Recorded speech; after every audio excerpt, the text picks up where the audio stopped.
You may think that grabbing a slice of papaya in the morning is one of the healthiest choices you can make, but what if that sweet tropical bite is quietly hiding health risks you've never even considered? Every day, over 100 million people around the world enjoy papaya, especially at breakfast. It's praised as a superfruit, packed with vitamin C, beta-carotene, folate, enzymes, and powerful antioxidants. But here's the twist. Many people are unknowingly making mistakes that silently compromise their health. A 2023 study published in a major food safety journal revealed that tropical fruits like papaya can become sources of contamination if not handled with care. And what's even more unsettling is this. Sometimes it's the smallest and most harmless-looking habits that lead to the biggest health risks, without us ever realizing it. So, what exactly are these silent mistakes? Could you, or someone you love, already be making them? In today's video, we're diving into top hidden mistakes people often make when eating papaya. Some of them may have serious consequences, especially for older adults. And trust me, mistake number 2 might be the one that shocks you most. But before we begin, I've got a special surprise for you. Joining us today is someone truly remarkable, a nutrition expert with over 20 years of experience working with clients from all walks of life. Please welcome Mr. Bill to the show. Hello, Mr. Shannon, and greetings to all the viewers of the channel. Today, as a nutrition expert, I'm truly honored to share the most valuable information about common mistakes when eating papaya, so that our beloved seniors can avoid them and stay healthy. Wonderful, Mr. Bill. This is going to be incredibly helpful. So what's the first mistake we should be aware of? I'm really excited to dive in. Okay, Mr. Shannon. The first mistake I'd like to highlight today is this: eating unripe papaya, also known as green papaya. Now, why is that a concern? That's a great question, Mr. Shannon. You see, green papaya contains a high amount of latex, which includes elevated levels of papain, a powerful digestive enzyme.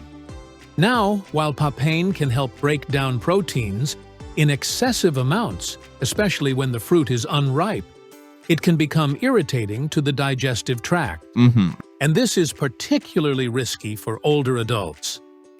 As we age, the lining of the esophagus and stomach becomes thinner, more fragile, which means it's easier to develop inflammation or even ulcers.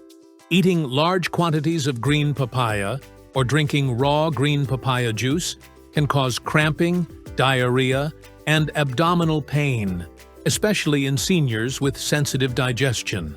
That's more dangerous than I ever imagined. Are there any other hidden effects we should be aware? Absolutely, Mr. Shannon.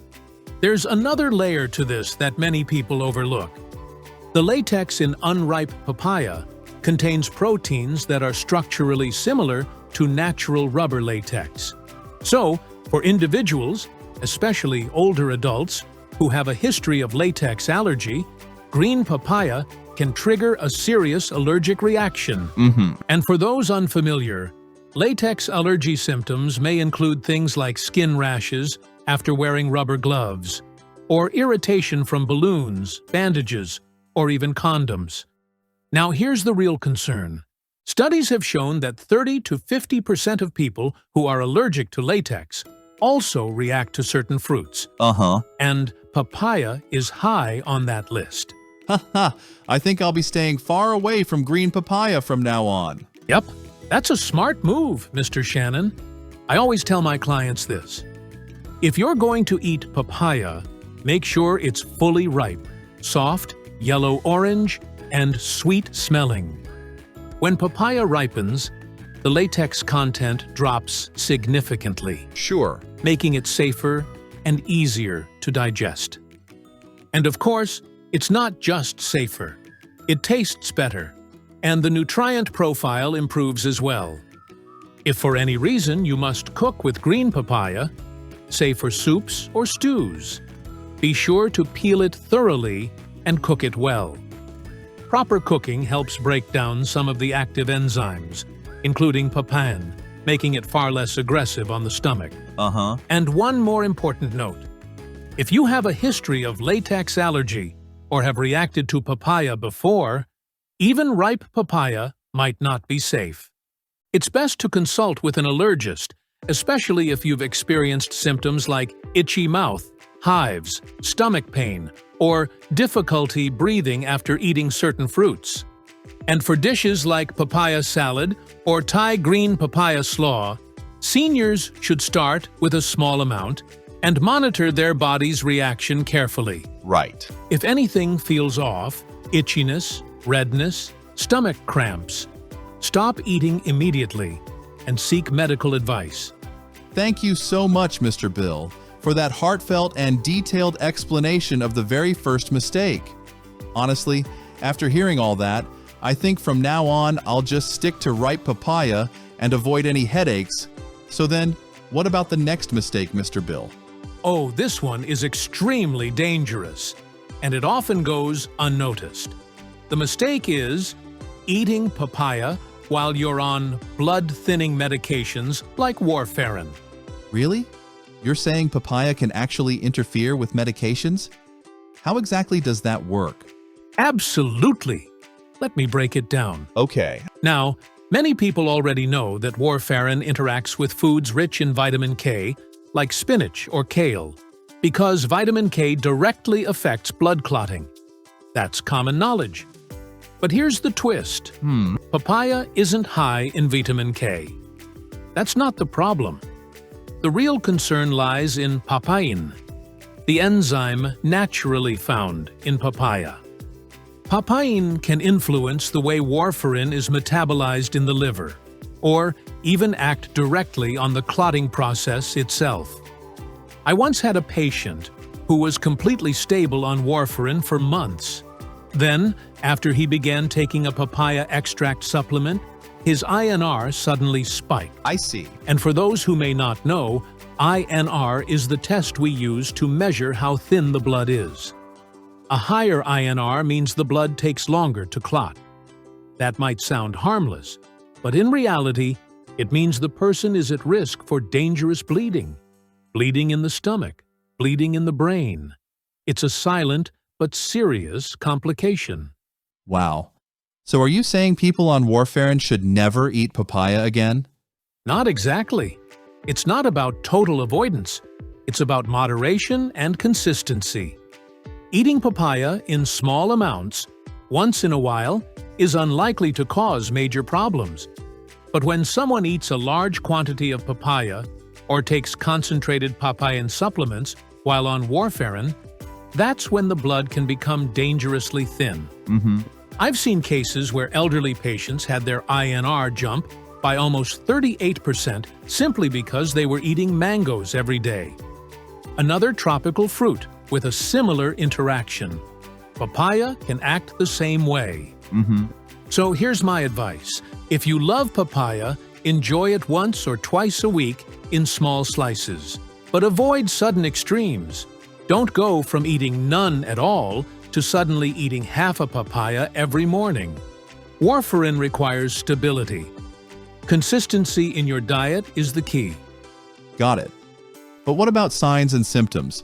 After all, most people don't have the luxury of checking their INR every single day. How can we know if something is wrong? Excellent question. There are warning signs that should never be ignored. Look out for unexplained bruises, bleeding gums, frequent nosebleeds, black stools, or blood in the urine. These can all indicate that the INR is too high and the blood is dangerously thin. If you notice any of these, don't wait. Contact your doctor immediately. And here's something important. When you go for your regular checkups, be open about your diet. Don't be shy to mention, "I've been eating papaya," or "I tried this new juice." Sometimes the smallest detail can help the doctor uncover the true cause of unstable INR. And finally, never miss your INR test appointments. Got it. Many seniors forget, and that's risky. Mark it on your calendar. Set reminders. Whatever it takes. Because with warfarin, timely INR testing is not just routine. It's life-saving. Thank you so much, Mr. Bill, for your heartfelt and thoughtful advice. Okay. Honestly, I think this might actually be good news. It turns out that we can still enjoy papaya in moderation, even while taking blood thinners. Of course, I'll make sure to inform my family right away so we can use papaya wisely and safely. And to our dear viewers, let me say this one more time. If you're currently on blood thinning medication, please speak with your doctor first so you know exactly how much papaya or mango is safe for you to eat. Totally agree. And now, shall we move on to mistake number 3, Mr. Bill? I'm genuinely excited, and I'm sure our viewers are too, to learn even more today. Absolutely. And this next one is a mistake that so many people make without even realizing it. It's this: not washing the skin before cutting into the papaya. Now I know what many people are thinking, but I'm not eating the skin, so why does it matter? Well, it matters a lot more than you might think. You see, the surface of the fruit, even if you don't eat it, can carry bacteria, pesticide residue, and even traces of animal waste from the harvesting, transport, or storage process. And when you slice into an unwashed papaya with a knife, that knife becomes a bridge, carrying all those invisible contaminants straight into the flesh you're about to eat. Bacteria like Salmonella, E. coli, and Listeria are commonly found on produce surfaces. And once inside the fruit, they can cause a range of symptoms, from mild stomach discomfort and cramping to severe diarrhea, vomiting, and high fever. Now here's where it becomes truly dangerous. I see. For vulnerable groups like children, pregnant women, seniors, or anyone with a weakened immune system, these infections can escalate quickly, sometimes even requiring hospitalization. Wow. I honestly never gave that much thought to it. I imagine I've skipped rinsing the papaya plenty of times myself. Are there other risks we should know about, especially related to pesticides? Yes, and I'm really glad you asked, Mr. Shannon. Pesticide residue is another silent threat that often gets overlooked. Tropical fruits like papaya are often treated with chemicals to prevent pests and diseases. If the skin isn't washed properly, these chemicals can transfer to the edible part of the fruit when you cut into it. And the science is clear. Long-term exposure to certain pesticides has been linked to hormonal disruptions, allergic reactions, and, in some cases, even an increased risk of cancer. That's why it's so important to always wash your papaya thoroughly under running water before cutting. You don't need any fancy solutions, just clean water and gentle friction. Use your hands or a soft produce brush to scrub the skin. Even if the fruit looks clean, don't skip this step. And once washed, dry the papaya with a clean towel to avoid introducing new bacteria.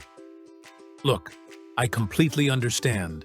When you're hungry or in a rush, it's so easy to skip the washing step. But just 1 extra minute can make a world of difference for your health and peace of mind. It's a small habit, but one that can protect you and your loved ones from needless risk. So next time, before you reach for that knife, remember this: wash before you cut, and enjoy your papaya safely, with confidence. To be completely honest, I myself used to skip washing papayas before peeling them. It's such an easy step to overlook, especially when you're in a hurry or just not thinking about it. But now, I think it's time I start being careful, even with the smallest details. And to all our viewers watching today, let me say this clearly. Just 1 minute of careful rinsing before you peel the fruit can dramatically reduce your risk of foodborne illness, not just for your own safety, but for the health and well-being of your entire family. To be honest, even though we're approaching the end of today's conversation, there's still one more important topic I'd like to share. Yeah. If I may, Mr. Shannon, just a few more minutes. Of course. Please, go ahead. We're all ears. Thank you. There's something most people completely overlook. Papaya, specifically the enzyme papain, should be avoided before undergoing surgery. Why? Because papain can act as a natural blood thinner. It can interfere with normal blood clotting, increasing the risk of bleeding during surgery and slowing down the healing process afterward. Exactly. To be safe, it's best for anyone preparing for a procedure to avoid papaya, especially unripe or green papaya, for at least 7 to 14 days before surgery. This also includes any supplements that contain papain, which some people take for digestion or inflammation.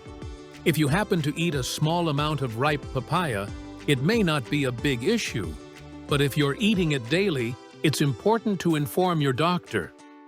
That's incredibly helpful. I'm sure very few people are aware of this, especially since many assume eating healthy before surgery is always a good thing. Exactly. And there's one more group I'd like to highlight. People with a history of kidney stones should be careful with papaya too. Here's why. Papaya is very rich in vitamin C. And while that sounds like a good thing, excess vitamin C can convert into oxalates in the body, the same substance that forms the most common type of kidney stones. Eating large amounts of papaya every day can push your total vitamin C intake too high, especially when combined with other fruits or supplements. Your body only uses what it needs. The rest is filtered through the kidneys and excreted as oxalates. So if you've had kidney stones before, it's still okay to eat papaya, but no more than 2 to 3 times per week. And just as important, drink plenty of water, ideally 2 to 3 liters a day, unless your doctor tells you otherwise. Hydration is the real key to preventing kidney stones, not just papaya or any single food. Well, eating papaya 2 to 3 times a week still sounds great to me. There are so many other delicious fruits we can enjoy alongside it. That gives us plenty of flexibility without compromising our health. And here's the final thought I'd like to leave with you all. Like any food, too much of a good thing can become harmful. If seniors eat multiple papayas a day, they could be consuming excessive fiber and vitamin C, which may lead to unwanted effects, like digestive issues, jaundice-like symptoms, kidney stone risk, or even drug interactions and nutrient malabsorption, as explained so clearly today. Thank you so much, Mr. Bill, for all the valuable insights you've shared with us today. To our dear viewers, let's make sure to remember these lessons carefully and start applying them right away whenever we enjoy papaya. That's the end of today's video, but don't worry, we'll definitely have more chances to welcome Mr. Bill back in our upcoming episodes. Goodbye to all our wonderful viewers. Take care and see you next time. Bye-bye.